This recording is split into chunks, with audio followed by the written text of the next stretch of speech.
ಯಾರು ಕರೆದಿಲ್ಲ, ಯಾರು ಮಾಡಿಲ್ಲ, ಪರವಾಗಿಲ್ಲ.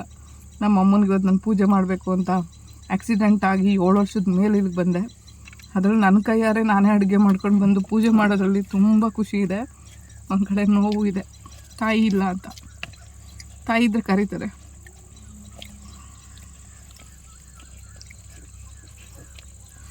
ಏನು ಮಾಡೋಕ್ಕಾಗಲ್ಲ, ಕೆಲವೊಂದು ಫೀಲಿಂಗ್ ಹಂಗೆ.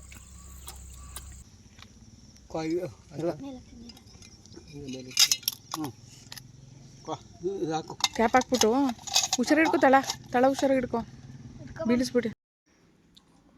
ಅನ್ನ, ಒಬ್ಬಟ್ಟಿನ ಸಾಂಬಾರು ಮತ್ತು ಆಲೂಗೆಡ್ಡೆ ಪಲ್ಯ, ಹೆಸರುಬೇಳೆ, ಕಾಳುಗೊಜ್ಜು. ಸೊ ಇಷ್ಟು ಐಟಮ್ ರೆಡಿ ಇದೆ. ಒಬ್ಬಟ್ಟು ಒಂದು ಮಾಡ್ಕೊಂಡಿಲ್ಲ ಅಷ್ಟೇ. ಸೊ ಪಾರ ತೊಳೆದ್ರು ಇನ್ನೂ ಪಾತ್ರೆ ಇದ್ದಾವೆ, ಸಿಂಕಲ್ಲಿ ಹಾಕಿದ್ದೀನಿ. ಮತ್ತು ಗ್ಯಾಸ್ ಕ್ಲೀನ್ ಮಾಡ್ತಾಯಿದ್ದೀನಿ. ಅಯ್ಯಪ್ಪ, ಬೆಳಗ್ಗೆ ಅಡುಗೆ ಮಾಡಿ ಮಾಡಿ ಮಾಡಿ ಸಾಕಪ್ಪ, ಜೀವನ ಹಾಕ್ಬಿಟ್ಟಾಯ್ತು. ಅದೇ ಬೆಳಗ್ಗೆ 7:30 8 ಗಂಟೆಗೆ ಸ್ಟಾರ್ಟ್ ಮಾಡಿರೋದಕ್ಕೆ 12 ಗಂಟೆ ಅಡುಗೆ ಮುಗ್ದಿಲ್ಲ ಇನ್ನು. ಆಲ್ಮೋಸ್ಟ್ ಅಡುಗೆ ಕಂಪ್ಲೀಟ್ ಆಯಿತು. ಒಬ್ಬಟ್ಟು ಒಂದು ತಟ್ಟಿದ್ರೆ ಆಯಿತು. ಸೊ ಹೆಸ್ರುಬೇಳೆ ಒಂದು ರೆಡಿ ಮಾಡಿಕೊಂಡು ಒಬ್ಬಟ್ಟು ತಗೋಬೇಕು. ಸೊ ಹೂರ್ಣ ಎಲ್ಲ ರೆಡಿ ಇದೆ.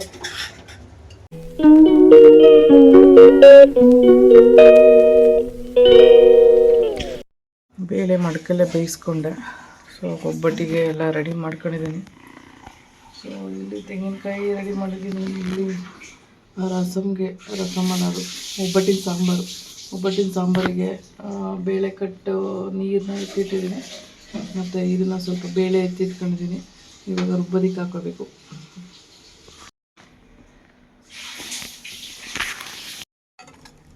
ಬೆಲ್ಲ ಚಚ್ಚಾಕಿದ್ದೀನಿ. ಸೊ ದಪ್ಪನೇ ಹಾಕಿದ್ದೀನಿ, ಇನ್ನೇನು ಕರ್ಕೊಳ್ಳುತ್ತೆ.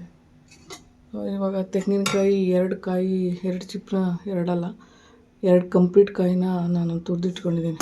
ಸೊ ತುರಿಯೋಕ್ಕೆ ಏನಿಲ್ಲ ಅಂದರೂ 1 hour ಹಿಡಿತು. ಯಪ್ಪ, ಕೈಯೇ ನೋವು ಬಂದ್ಬಿಡ್ತು ನನಗಂತೂ ಸಿಕ್ಕಾಪಟ್ಟೆ.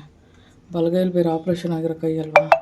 ಸೊ ಕಷ್ಟ ಆಯಿತು ನನಗೆ ತುರಿಯೋ ಅಷ್ಟರಲ್ಲಿ. ಯಪ್ಪ, ಕೈಯೇ ತುಂಬ ನೋವು ಬಂತು. ಸೊ ಕಾಯಿ ಹಾಕಿದ್ರೆ ಚೆನ್ನಾಗಿರುತ್ತೆ. ಕಾಯಿ ಒಬ್ಬಟ್ಟಿಗೆ ಅಲ್ಲ, ಕಾಯಿ ಒಬ್ಬಟ್ಟಲ್ಲ ಇದು, ಬೇಳೆ ಒಬ್ಬಟ್ಟು. ಸಖತ್ತಾಗಿರುತ್ತೆ ಬೇಳೆ ಒಬ್ಬಟ್ಟು. ನಾನಿಲ್ಲಿ ಒಬ್ಬಟ್ಟಿನ ಸಾಂಬಾರಿಗೆ ರೆಡಿ ಮಾಡ್ಕೊಂಡಿರೋವಂಥದ್ದು ಈರುಳ್ಳಿ, ಬೆಳ್ಳುಳ್ಳಿ, ಒಣಮೆಣ್ಸಿನ್ಕಾಯಿ, ಅದ್ರ ಜೊತೆಗೆ ಒಂದು ಬ್ಯಾಡಗೆ ಮೆಣ್ಸಿನ್ಕಾಯಿ ಹಾಕೊಂಡಿದ್ದೀನಿ, 2 ಜೀರಿಗೆ, 1-2 ಕಾಳು ಮೆಣಸು ಹಾಕೊಂಡಿದ್ದೀನಿ. ಅದ್ರ ಜೊತೆಗೆ ಬೇಳೆ ಇಟ್ಕೊಂಡಿರೋವಂಥದ್ದು. ಬೇಳೆ ಬೇಯಿಸ್ಬೇಕಾದ್ರೆ ಸ್ವಲ್ಪ ಎತ್ತಿಟ್ಕೊಂಡಿದ್ದೀನಿ. ಕೆಲವೊಬ್ಬರು ಬೆಲ್ಲ ಮಿಶ್ರಣ ಮಾಡಾದ್ಮೇಲೆ ಎತ್ತಿಟ್ಕೊಂಡು ಇದನ್ನು ಮಾಡ್ತಾರೆ ಒಬ್ಬಟ್ಟಿನ ಸಾಂಬಾರು. ಬಟ್ ನಾನು ಆ ಥರ ಮಾಡಿಲ್ಲ. ನಾನು ಮಾಡೋದು ಜಸ್ಟು ಖಾರ ಇರೋ ಥರ. ಯಾಕಂದರೆ ನಾವು ಸ್ವೀಟೆಲ್ಲ ಸಾಂಬಾರಿಗೆ ಮಿಕ್ಸ್ ಮಾಡ್ಕೊಂಡು ತಿನ್ನಲ್ಲ. ಹಂಗಾಗಿ ನಾನು ಈ ಥರ ಬೆಲ್ಲ ಇಲ್ಲದೇ ಇರೋವಂಥ ಒಂದು ಬೇಳೆ ಕಟ್ಟನ್ನು ತೊಗೊಂಡಿದ್ದೀನಿ. ಆ ಬೇಳೆಗೆ ಸ್ವಲ್ಪ ನೀರು ಕೂಡ ಎಕ್ಸ್ಟ್ರಾ ಇಟ್ಕೊಂಡಿರೋವಂಥದ್ದು ರುಬ್ಬೋದಕ್ಕೆ. ಸೊ ಇದಕ್ಕೆ ಫ್ರೈ ಮಾಡೋ ಟೈಮಲ್ಲಿ ನಾನು ಎಲ್ಲನೂ ಹಾಕೊಳ್ತೀನಿ. ಬಟ್ ಮೆಣ್ಸಿನ್ಕಾಯಿ ಕಮ್ಮಿ ಹಾಕೊಂಡಿದ್ದೀನಿ. ಮೆಣ್ಸಿನ್ಕಾಯಿ ಪೌಡ್ರ್ ಹಾಕೋಣ ಸ್ವಲ್ಪ ನೋಡ್ಕೊಂಡು ಖಾರನ ಅಂತ ಹೇಳ್ಬಿಟ್ಟು. ಸೊ ಈ ಉರಿಬೇಕಾದ್ರೆ ಒಂದು ಕ್ಲಿಪ್ಪು ಮಿಸ್ ಆಗಿದೆ. ಹಂಗಾಗಿ ಇದಕ್ಕೆ 1 ಟೊಮೊಟೊ ಆ್ಯಡ್ ಮಾಡ್ಕೊಂಡಿದ್ದೀನಿ. ಹುಣ್ಸೆಹಣ್ಣು ಕೂಡ ನೆನೆಸಿಟ್ಕೊಂಡಿದ್ದೆ. ಸೊ ಅದನ್ನು ನಾನು ರಸಮ್ಗೆ ಒಗ್ಗರಣೆ ಹಾಕಬೇಕಾದ್ರೆ ಹುಣ್ಸೆಹಣ್ಣನ್ನ ಕಿವುಚಿಬಿಡ್ತೀನಿ. ಸೊ 1 ಟೊಮೊಟೊ ಇಲ್ಲ 2 ಟೊಮೊಟೊ ಅಂತ ಹಾಕ್ಕೋಬೋದು. ಅದ್ರ ಜೊತೆಗೆ ಸ್ವಲ್ಪ ಕಾಯಿ ಬೇಕು ಅಂದರೂ ಕೂಡ ಆ್ಯಡ್ ಮಾಡ್ಕೋಬೋದು, ಆಪ್ಷನಲ್ ಅದು. ಇನ್ನೊಂದು ಕಡೆ ತೆಂಗಿನಕಾಯಿ, ಬೆಲ್ಲ ಮತ್ತು ಏಲಕ್ಕಿ ಎಲ್ಲ ಹಾಕ್ಬಿಟ್ಟು ನೀರು ಇಂಗಿಸ್ತಾ ಇದ್ದೀನಿ ಅದರೊಳಗಡೆ. ಇಲ್ಲಿ ಒಬ್ಬಟ್ಟು ಸಾಂಬಾರು ಕುದೀತಾ ಇದೆ. ಅದ್ರ ಜೊತೆಗೆ ಇಲ್ಲಿ ನಾನು ಒಬ್ಬಟ್ಟಿಗೆ ರುಬ್ತಾಯಿದ್ದೀನಿ. ಸೊ ಆಲ್ರೆಡಿ ಒಂದು ಸ್ವಲ್ಪ ರುಬ್ಬಿದೆ, ಈ ಥರ ಬಂದಿದೆ ನೋಡಿ. ಸೊ ಗ್ಯಾಸ್ ಮೇಲೆ ಆಫ್ ಮಾಡಿಬಿಟ್ಟೆ.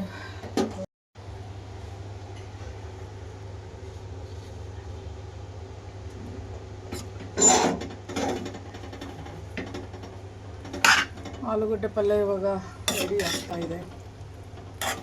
ಆಲ್ಮೋಸ್ಟ್ ಅಡುಗೆ ಕಂಪ್ಲೀಟ್ ಆಯಿತು. ಒಬ್ಬಟ್ಟು ಒಂದು ತಟ್ಟಿದ್ರೆ ಆಯಿತು. ಸೊ ಹೆಸ್ರುಬೇಳೆ ಒಂದು ರೆಡಿ ಮಾಡಿಕೊಂಡು ಒಬ್ಬಟ್ಟು ತಗೋಬೇಕು. ಸೊ ಹೂರ್ಣ ಎಲ್ಲ ರೆಡಿ ಇದೆ. ಸೊ ಹೆಸ್ರುಬೇಳೆಗೂ ಕೂಡ ನೆನೆಸಿಟ್ಟಿದ್ದೀನಿ. ಇವಾಗ ಕಂಪ್ಲೀಟಾಗಿ ಹೆಸ್ರುಬೇಳೆ ಒಂದು ಮಾಡಾದ್ಮೇಲೆ ಇವಾಗ ನೋಡಿ ಒಬ್ಬಟ್ಟು ಸಾಂಬಾರು ಕೂಡ ರೆಡಿ ಇದೆ. ಆಲೂಗಡ್ಡೆ ಪಲ್ಯ ರೆಡಿ ಇದೆ, ಮತ್ತು ಕಾಳುಗೊಜ್ಜು ಕೂಡ ರೆಡಿ ಇದೆ. ಮಡಕೆ ಮಾಡಿಟ್ಟಿದ್ದೀನಿ.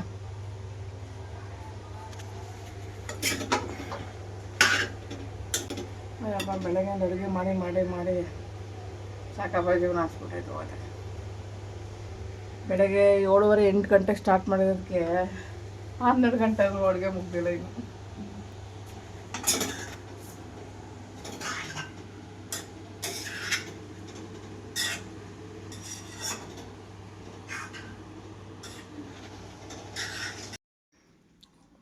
ಅನ್ನ, ಒಬ್ಬಟ್ಟಿನ ಸಾಂಬಾರು ಮತ್ತು ಆಲೂಗೆಡ್ಡೆ ಪಲ್ಯ, ಹೆಸರುಬೇಳೆ, ಕಾಳುಗೊಜ್ಜು. ಸೊ ಇಷ್ಟು ಐಟಮ್ ರೆಡಿ ಇದೆ. ಒಬ್ಬಟ್ಟು ಒಂದು ಮಾಡ್ಕೊಂಡಿಲ್ಲ ಅಷ್ಟೇ.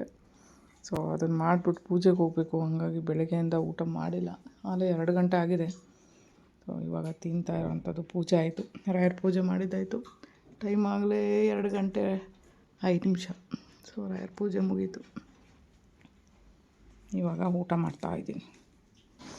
ಪೂರ್ವಿ ನಾನು ಇವಾಗ ಆಟೋದಲ್ಲಿ ಹೋಗ್ತಾ ಇರೋವಂಥದ್ದು. ಸೊ ಇಲ್ಲಿಂದ 42 ಕಿಲೋಮೀಟರ್ ಇದೆ ನಮ್ಮ ಅಮ್ಮ ಮನೆ. ಸೊ ಹಂಗಾಗಿ ಅಲ್ಲಿಗೆ ಹೋಗ್ತಾ ಇರೋವಂಥದ್ದು. ಸೊ ಪೂಜೆ ಮಾಡ್ಕೊಬರೋಣ ಅಂತ ಫಸ್ಟ್ ಟೈಮ್ ಹೋಗ್ತಾ ಇರೋದು. ಆಫ್ಟರ್ ಆಕ್ಸಿಡೆಂಟ್ ಹೇಳಬೇಕು ಅಂದರೆ 7 ವರ್ಷ ಆದಮೇಲೆ ಹೊರಟಿರೋದು. ನಾವು ಹೋಗೋ ರೋಡಲ್ಲಿ ಒಂದು ಆಕ್ಸಿಡೆಂಟ್ ಆಗಿತ್ತು. ಯಪ್ಪ ನೋಡೋಕ್ಕೆ ಭಯ ಆಯಿತು. ಅದಕ್ಕೆ ವೀಡಿಯೋ ಮಾಡೋಕ್ಕಾಗಲಿಲ್ಲ ನನಗೆ. ಅಲ್ಲಿ ಶಾರ್ಟ್ ಕಟ್ ಅಂದ್ಕೊಂಡು ಯಾವುದೋ ಡಬ್ಬ ರೋಡಿಗೆ ಹೋಗ್ಬಿಟ್ಟು ಯಪ್ಪ ಹೆಂಗೆ ಕುಲ್ಕಿ ಸೊಂಟ ನೋವು ಬಂತು ಅಂದರೆ ಯಪ್ಪ ಯಾಕಾದರೂ ಓದು ಅನಿಸ್ಬಿಡ್ತು ಲಾಸ್ಟಿಗೆ. ಎಂತೆಂಥ ಗುಂಡಿಗಳಿದ್ದಾವೆ. ಮಜಾ ಬತ್ತಾಯ್ತಾ? ಗುಂಡಿ ಒಳಗಡೆ ಬಿಸಾಕೊಂಡು ಹೊಂಟೈತೀನಿ. ಮಜಾ ಬತ್ತಾಯ್ತ ಮಜಾ.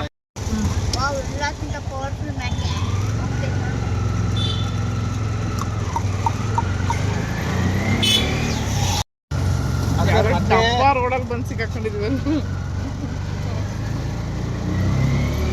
ಇಷ್ಟಿಷ್ಟೇ ಐತೆ, ರೋಡೇ ಇಲ್ಲ ಇಲ್ಲಿ. ಆ್ಯಕ್ಚುಲಿ ಎಲ್ಲಿಗೆ ಬಂದ್ವ ಏನು ಗೊತ್ತೇನೋ ಹೋಗತ್ತಾಗಿ. ಅಯ್ಯೋ ಅಂಡರ್ ಪಾಸ್ ನೋಡಿದ್ರೆ ಇಷ್ಟೇ ಎಷ್ಟಾಗ್ಲ ಆಯ್ತು. ಅದು ಹೆಂಗೆ ಬಂತು ಆಟೋದೊಳಗಡೆ ತೂರಿಗೆ ಗೊತ್ತಿಲ್ಲ ನಂಗಂತೂ. ಈಗ ರೋಡು ಇಲ್ಲ ಏನೂ ಇಲ್ಲ, ಇಷ್ಟಿಷ್ಟೇ ಐತೆ ರೋಡು. ಯಾವ ಕಡೆ ಹೋಯ್ತದೋ ಗೊತ್ತಾಗ್ತಾಯಿಲ್ಲ.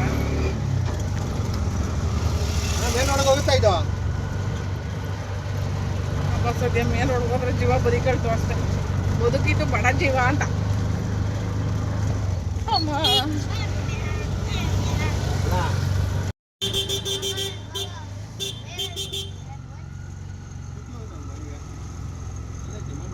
ಪೂರ್ವಿ 5 ವರ್ಷ ಓದಿರೋವಂಥ ಒಂದು ಸ್ಕೂಲು ಇವತ್ತವರೆಗೂ ನಾನು ಎಲ್ಲೂ ತೋರಿಸಿಲ್ಲ. ಸೊ ಮೈಸೂರು ಬ್ಯಾಂಗ್ಳೂರು ಮೈನ್ ರೋಡಲ್ಲಿ ಇರೋವಂಥ ಒಂದು ಪ್ಲೇಸು. ಚಳ್ಳಘಟ್ಟ ಮೆಟ್ರೋ ಬಿಟ್ಟು ಈ ಕಡೆ ಬಿಡದಿ ಕಡೆ ಹೋಗ್ತಾ ಒಂದು ಸ್ಕೂಲ್ ಸಿಗುತ್ತೆ. ಇದು ಪೆಪ್ಸಿಗೂ ಕಣ್ಮೆಣ್ಕೆಗೂ ಮಧ್ಯದಲ್ಲಿರುವಂಥದ್ದು ಸ್ವಾಮಿನಾರಾಯಣ ಗುರುಕುಲ ಅಂತ. ಇವನು ಸ್ಟಾರ್ಟ್ ಮಾಡಿದ್ದು LKGಯಿಂದ 3rd ಸ್ಟ್ಯಾಂಡರ್ಡ್ವರೆಗೂ ಅಲ್ಲೇ ಓದಿರೋವಂಥ ಒಂದು ಸ್ಕೂಲು. ತುಂಬ ದೊಡ್ಡ ಸ್ಕೂಲೇ ಹೇಳಬೇಕು ಅಂದರೆ. ಬಟ್ ಏನು ಮಾಡೋದು, ಮಕ್ಕಳು ಎಲ್ಲಿದ್ರೂ ಕೆಲವೊಂದು ಮಕ್ಕಳುಗಳು ಸಂಸ್ಕಾರ ಕಲಿಯಲ್ಲ. ಏನು ಮಾಡೋಣ.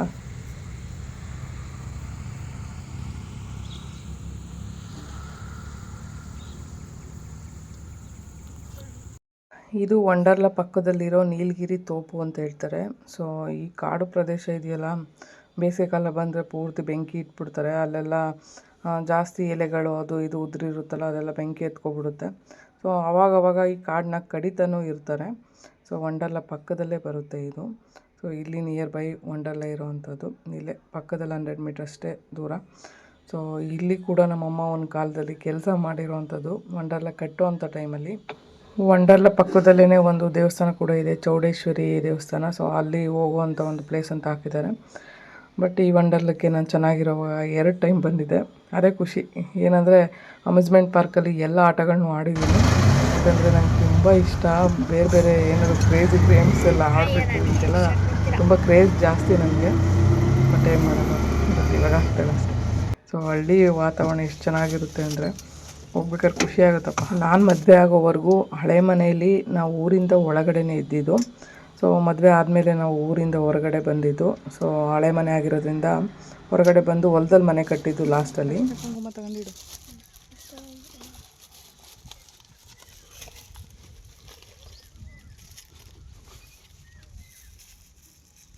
ಅಡಿಕೆ ಅದು ಅಡಿಕೆ ಅದು ಉಪ್ಪು, ಹೆಸರು ಬೇಳೆ ಉಪ್ಪು ಹಾಕಿಲ್ಲ. ಪಪ್ಪು ಅರ್ಶಿನ ಕುಂಕುಮ ತಗೊಂಡು ಅಲ್ಲಿ ಕಲ್ಲಿದೆಯಲ್ಲ ಅಲ್ಲಿಗೆ ಅರ್ಶಿನ ಕುಂಕುಮ ಎಲ್ಲ ಉದುರಿಸು. ಹಾಂ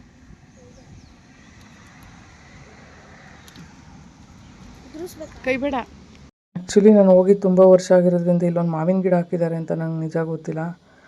ತುಂಬ ವರ್ಷಗಳಾಗಿರುತ್ತೆ ನೋಡಿಲ್ಲ. ಬಟ್ ವೀಲ್ ಚೇರು ಕೂಡ ಅಲ್ಲಿ ಇಳ್ಸೋಕ್ಕಾಗ್ತಿರ್ಲಿಲ್ಲ, ಡೌನ್ ಇತ್ತು, ಸಮ ಇಲ್ಲ ಜಾಗ. ಮನೆ ಹೊಲ್ದಲ್ಲಿ ಕಟ್ಟಿರೋದ್ರಿಂದ ಅದ್ರ ಹಿಂದೆಗಡೆ ನಮ್ಮ ಅಮ್ಮನ ಸಮಾಧಿ ಇರೋ ಅಂಥದ್ದು.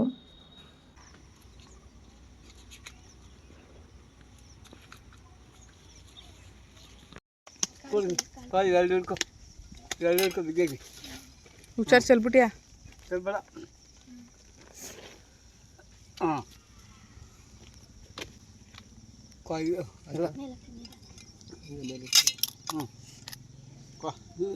ಕ್ಯಾಪ್ ಹಾಕ್ಬಿಟ್ಟು ಹುಷಾರು ಹಿಡ್ಕೊ, ತಳ ಹುಷಾರಾಗಿ ಹಿಡ್ಕೊ, ಬೀಳಿಸ್ಬಿಟ್ಟು. ಹಾಂ ಇಟ್ಕೋತೀನಿ. ಕ್ಯಾಪ್ ಹಾಕ್ಬಿಡಿ ಪಪ್ಪು. ಇನ್ನೇನು ತಂದಿದ್ದೀವಿ ಎಕ್ಸ್ಟ್ರಾ?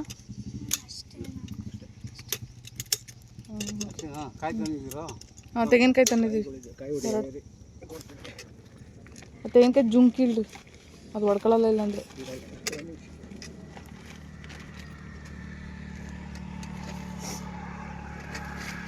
ಈ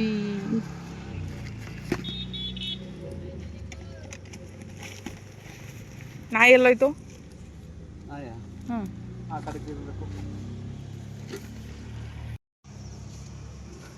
ಎರಡು ಹೊಡಿಯೋದ ಕಾಯಿ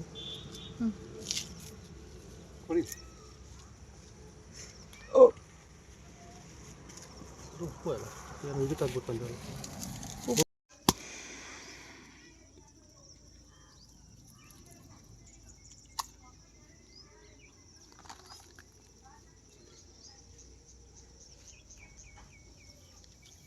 ನಾನು ಮನಸ್ಸಲ್ಲಿ ನಮ್ಮ ಅಮ್ಮನ ಕೇಳ್ಕೊಳ್ತಾ ಇದ್ದೆ, ನೀನು ಅರ್ಧ ವಯಸ್ಸಿಗೆ ಸತ್ತೋದೆ, ನನ್ನ ಜೀವನ ಹೀಗಾಯಿತು, ಎಲ್ಲರೂ ಇದ್ದರೂ ಇಲ್ಲದೆ ಇರೋ ಥರ ನಾನು ಒಬ್ಬಳೇ ಬದುಕ್ತಾ ಇದ್ದೀನಿ, ಏನಕ್ಕೆ ಬೇಕಿತ್ತು ಈ ಜೀವನ ಅಂತ ನನಗೆ ತುಂಬ ಬೇಜಾರಾಗ್ತಿತ್ತು. ಒಂದು ಹಬ್ಬಕ್ಕೂ ಒಬ್ರನ್ನ, ಒಂದು ಹೆಣ್ಮಗಳನ್ನ ಕರೆಯೋಕ್ಕಾಗದೇ ಇರೋ ಒಂದು ಪರಿಸ್ಥಿತಿಲಿದ್ದಾರಾ ಈ ಅಣ್ಣ ತಮ್ಮದಿರು ಅಂತ ಒಂದು ಕಡೆ ಬೇಜಾರಾಯಿತು. ಅದಕ್ಕೆ ಹೇಳೋದು, ತಾಯಿ ಇರಬೇಕು ತವ್ರ ಮನೇಲಿ ಹೆಣ್ಮಕ್ಳುಗಳಿಗೋಸ್ಕರ ಅಂತ. ಏನು ಮಾಡೋದು, ತಾಯಿ ನಿಲ್ದ ಮೇಲೆ ತವ್ರಿಗೆ ಕಾಲಿಡಬಾರ್ದು ಅಂತ ಹೇಳ್ತಾರೆ. ಅದರಲ್ಲೂ ನಾನು ಈ ಪರಿಸ್ಥಿತಿಲಿ ಕಾಲು ಇಡಲೇಬಾರ್ದು ಅಂತಲೂ ಅನಿಸುತ್ತೆ. ಬಟ್ ನಮ್ಮ ಅಮ್ಮನ ನೋಡಲೇಬೇಕನ್ನೋ ಒಂದು ದೃಷ್ಟಿಯಿಂದ ಬಂದಿದ್ದೀನಿ ಇವತ್ತು. ಮದುವೆಗೆ ಮುಂಚೆ ನಾನು ಮಾಡೋ ಕೆಲಸಗಳನ್ನೆಲ್ಲ ನೋಡಿ ಊರು ಜನ ಹೇಳ್ತಾಯಿದ್ರು, ಒಂದಷ್ಟು ಜನ, ಅಪ್ಪ ಅಮ್ಮನ ಮನೇಲಿ ತುಂಬ ಕಷ್ಟಪಟ್ಟಿದ್ಯಾ, ಒಳ್ಳೆ ಗಂಡ ಸಿಗ್ತಾನೆ, ಒಳ್ಳೆ ಗಂಡನ ಮನೆ ಸಿಗುತ್ತೆ, ಗಂಡನ ಮನೇಲಿ ಒಳ್ಳೆ ಸುಖ ಸಿಗುತ್ತೆ ಅಂತ. ಆದರೆ ನಂಗೆ ಇವತ್ತು ಅರ್ಥ ಆಗ್ತಿದೆ ಆ ಮಾತಿಂದು. ಎಂಥ ಗಂಡ ಸಿಗ್ತಾನೆ, ಎಂಥ ಮನೆ ಸಿಗುತ್ತೆ, ಎಂಥ ಸುಖ ಸಿಗ್ತಿದೆ ಅಂತ ನನಗೆ ಇವತ್ತು ಅರ್ಥ ಆಯಿತು. ನಾವು ಕೇಳ್ಕೊಬಂದಿರೋ ಹಣೆ ಬರ ನೋಡಿ ಹೀಗಿದೆ.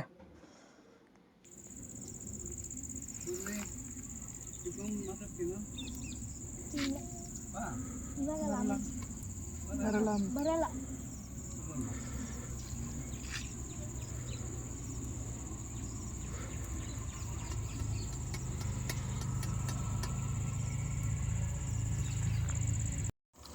ಆ್ಯಕ್ಚುಲಿ 41 ಕಿಲೋಮೀಟ್ರ್ ದೂರದಿಂದ ಇಷ್ಟು ವೆರೈಟಿ ಅಡುಗೆ ಮಾಡ್ಕೊಂಡು ಬಂದಿದ್ದೀನಿ. ಕಾಳುಗೊಜ್ಜು, ಹೆಸರುಬೇಳೆ, ಒಬ್ಬಟ್ಟು ಮತ್ತು ಆಲೂಗಡ್ಡೆ ಪಲ್ಯ. ನಾವು ಯುಗಾದಿ ಹಬ್ಬಕ್ಕೆ ಅಂತಲೇ ಸ್ಪೆಷಲಾಗಿ ಮಾಡೋವಂಥ ಆಲೂಗಡ್ಡೆ ಪಲ್ಯ ಸಖತ್ತಾಗಿರುತ್ತೆ. ಆ್ಯಕ್ಚುಲಿ ಇಷ್ಟು ವೆರೈಟಿ ಮಾಡ್ಕೊಂಡು ಪೂಜೆ ಮಾಡೋಕ್ಕೆ ಅಲ್ಲಿಂದ ಇಲ್ಲಿವರೆಗೂ ಬಂದಿದ್ದೀನಿ. ಪೂಜೆನೂ ಆಯಿತು ಚೆನ್ನಾಗಿ. ಬಟ್ ಏನು ಮಾಡೋದು, ನನಗೆ ಹೋಗಿ ಅಲ್ಲಿ ಓಡಾಡಿ ಪೂಜೆ ಮಾಡೋಕ್ಕಾಗಲಿಲ್ಲ. ಅದೊಂದು ಸಿಕ್ಕಾಪಟ್ಟೆ ಬೇಜಾರಾಯಿತು. ಲೈಫ್ ಎಲ್ಲಿಂದ ಎಲ್ಗೊಂಟೋಯ್ತು ಅಂತ ಅನಿಸುತ್ತೆ. ಈ ಕೂತ್ಕೊಂಡು ತಿಂತಾ ಇರೋ ಒಂದು ಪ್ಲೇಸು, ನಾನು ಒಂದು ಕಾಲದಲ್ಲಿ ನಾನು ಡಿಗ್ರಿ ಓದೋವರೆಗೂ ಇಲ್ಲಿ ದನ ಕರು ಮೇಯ್ಸಕ್ಕೆ ಬರ್ತಾ ಇರೋಂಥ ಒಂದು ಜಾಗ. ಇಲ್ಲೆಲ್ಲ ಕಾಲಿಂದ ಓಡಾಡಿದ್ದೀನಿ ನಾನು. ಸೊ ನೋಡಿ, ಆ ಕಡೆ ರೈಟ್ ಸೈಡು ಮಾವಿನ ಗಿಡ ಇದೆಯಲ್ಲ, ಅಲ್ಲೆಲ್ಲ ಮಾವಿನಕಾಯಿ ಕದ್ದು ತಿಂತಾ ಇದ್ದಿದ್ದು ಒಂದು ಪ್ಲೇಸ್ ಅದು. ಸೊ ಇಂಥ ಒಂದು ಪ್ಲೇಸಲ್ಲಿ ಕೂತ್ಕೊಂಡು ನಾನು ಇವತ್ತು ಊಟ ಮಾಡ್ತಾಯಿದ್ದೀನಿ. ಬಟ್ ಒಂದು ಕಡೆ ಬೇಜಾರಾಗುತ್ತೆ, ಏನು ಮಾಡೋದು, ಲೈಫ್ ಎಲ್ಲಿಂದ ಎಲ್ಗೋ ಚೇಂಜ್ ಆಗೋಯ್ತು.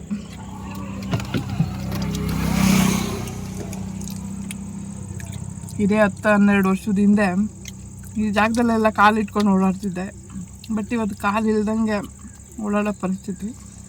ಬಟ್ ಆ ಲೈಫ್ಗಿಂತ ಈ ಲೈಫು ಒಂದು ಕಡೆ ಚೆನ್ನಾಗಿದೆ. ನಮ್ಮವ್ರು ಯಾರು ಅಂತ ನಮಗೆ ಲೈಫ್ ಕಲಿಸ್ಕೊಟ್ಟಿದೆ. ಹಾಗಾಗಿ ಯಾರು ಕರೆದಿಲ್ಲ, ಯಾರು ಮಾಡಿಲ್ಲ, ಪರವಾಗಿಲ್ಲ. ನಮ್ಮ ಅಮ್ಮನಿಗೆ ಇವತ್ತು ನಾನು ಪೂಜೆ ಮಾಡಬೇಕು ಅಂತ ಆಕ್ಸಿಡೆಂಟ್ ಆಗಿ 7 ವರ್ಷದ ಮೇಲೆ ಇಲ್ಲಿಗೆ ಬಂದೆ. ಅದರಲ್ಲಿ ನನ್ನ ಕೈಯಾರೆ ನಾನೇ ಅಡುಗೆ ಮಾಡ್ಕೊಂಡು ಬಂದು ಪೂಜೆ ಮಾಡೋದ್ರಲ್ಲಿ ತುಂಬ ಖುಷಿ ಇದೆ. ಒಂದು ಕಡೆ ನೋವು ಇದೆ, ತಾಯಿ ಇಲ್ಲ ಅಂತ. ತಾಯಿ ಇದ್ದರೆ ಕರೀತಾರೆ.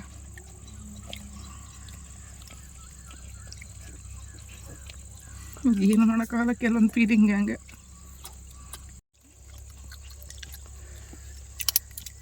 ಉಪ್ಪೆಲ್ಲ ಬ್ಯಾಗಲ್ಲಿತ್ತಲ್ಲ. ಬೆಳಗ್ಗೆಯಿಂದ ಅಡುಗೆ ಮಾಡಿ ಸಾಕಾಗಿತ್ತು. ಅದಾದಮೇಲೆ ಪೂಜೆ ಮಾಡೋದಕ್ಕೆ ಅಂತ ಏನಿಲ್ಲ ಅಂದರೂ 82ರಿಂದ 84 ಕಿಲೋಮೀಟ್ರ್ ಓಡಾಡ್ಕೊಂಡು ಬಂದೆ. ಬಟ್ ಇಷ್ಟು ಪಾತ್ರೆ ಇತ್ತು. ಪಾತ್ರೆ ಇನ್ನೂ ಪಾತ್ರೆ ಇದ್ದಾವೆ, ಸಿಂಕಲ್ಲಿ ಹಾಕಿದ್ದೀನಿ. ಮತ್ತು ಗ್ಯಾಸ್ ಕ್ಲೀನ್ ಮಾಡ್ತಾಯಿದ್ದೀನಿ. ಗ್ಯಾಸ್ ಕೆಳಗಡೆಲ್ಲ ಗಲೀಜಾಗಿತ್ತು. ಇದನ್ನೆಲ್ಲ ಎತ್ತಿ ಕ್ಲೀನ್ ಮಾಡಿ ಆಮೇಲೆ ಮಾಡೋದು. ಇಲ್ಲಿನ ನೀರು ಹಾಕಿ ತೊಳೆದ್ಬಿಡೋಣ ಅಂತ ಹೇಳ್ಬಿಟ್ಟು ಇದು ಮಾಡಿದ್ದೀನಿ. ತುಂಬ ದಿನ ಆಯಿತು ಇದೆಲ್ಲ ಕ್ಲೀನ್ ಮಾಡಿಲ್ಲ.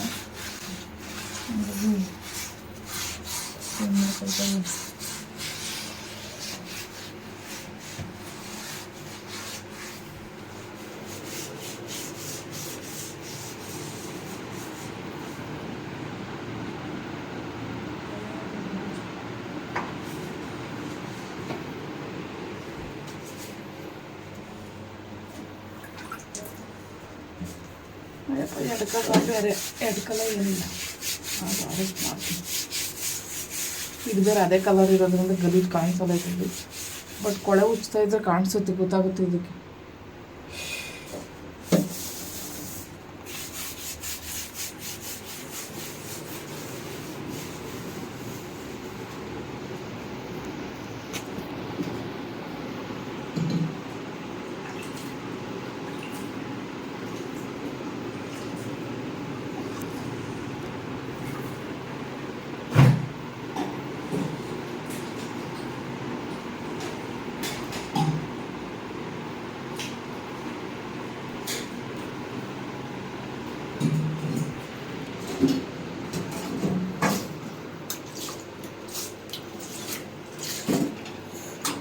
ವಿಡಿಯೋ ಇಷ್ಟ ಆದರೆ ಲೈಕ್ ಕೊಡಿ, ನನ್ನ ಚಾನಲ್ಗೆ ಸಬ್ಸ್ಕ್ರೈಬ್ ಮಾಡಿ. ತುಂಬ ಜನ ವಿಡಿಯೋನ ನೋಡ್ತಾ ಇದ್ದೀರಾ, ಬಟ್ ಸಬ್ಸ್ಕ್ರೈಬ್ ಮಾಡದೆ ನೋಡ್ತಾ ಇದ್ದೀರಾ. ಫ್ರೀಯಾಗಿ ಸಬ್ಸ್ಕ್ರೈಬ್ ಮಾಡ್ಕೊಂಡು ವಿಡಿಯೋ ನೋಡಿ, ನನಗೂ ಕೂಡ ಹೆಲ್ಪ್ ಆಗುತ್ತೆ ಇದರಿಂದ. ನೀವು ಮಾಡೋ ವ್ಯೂವು, ಲೈಕು, ಕಮೆಂಟು, ಶೇರು ಪ್ರತಿಯೊಂದು ಕೂಡ ನನಗೆ ಆ್ಯಡ್ ಆಗುತ್ತೆ.